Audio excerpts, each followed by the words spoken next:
Hi friends, सर्वांचं पूर्ण एक ब्लॉग्समध्ये पुन्हा एकदा स्वागत आहे. पूर्ण एक ब्लॉग्समध्ये आपण दररोज इंग्रजी शब्द मराठीमधून इंग्लिशमध्ये ट्रान्सलेट करण्याचं शिकतो. मराठीतून सोप्या भाषेतून इंग्रजी कसं शिकवायचं हे आज शिकणार आहोत. आपण 90 दिवसाचं चॅलेंज घेतलेलं आहे. चला तर मग आजच्या डे 5 ला सुरुवात करूया. बघा, आजचा आपला टॉपिक आहे व्होकॅब्युलरी डे 5. या आजच्या टॉपिक मध्ये आज आपण सोप्या सोप्या शब्दापासून वाक्य कसे तयार करायचे ते बघणार आहोत. आता बघा, आज आपण 5 वर्ड्स अँड देअर यूज बघणार आहे. आता I have written 5 words on the board.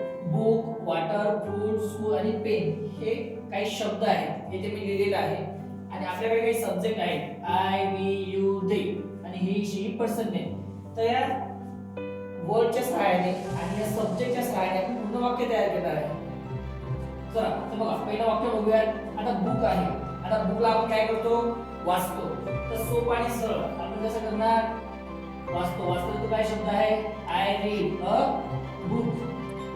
I read a book. चला दुसरं वाक्य बघूयात. वी, वी म्हणजे आम्ही. वॉटर म्हणजे पाणी. आपण काय करतो? वॉटरला खातो का? नाही, आपण वॉटरला पितो.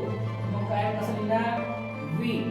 काय करतो आपण? वॉटरला पितो. We drink a water. नंतर food. food म्हणजे अन्न. you म्हणजे तू. food काय करतो आपण? खातो.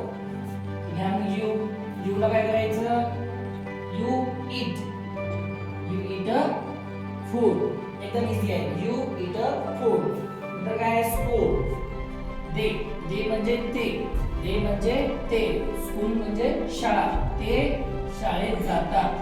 मग काय ना? they go to school. असं शेवटी काय आहे? पेन. आता बघा, हे आय, वी, यू, दे आहे. इथं ऍज इट इज तुम्ही लिहू शकता. पण ही, शी, पर्सन नेम जर वापरायचं असेल तुम्हाला, आणि पेन आपण घेतो, देतो, ठेवतो. आता मला घ्यायचं सांगायचं की तो पेन घेतो, तर कसं लिहिणार आपण? ही पेन आहे, तर पेन विकत घेणे. ही बायज अ पेन.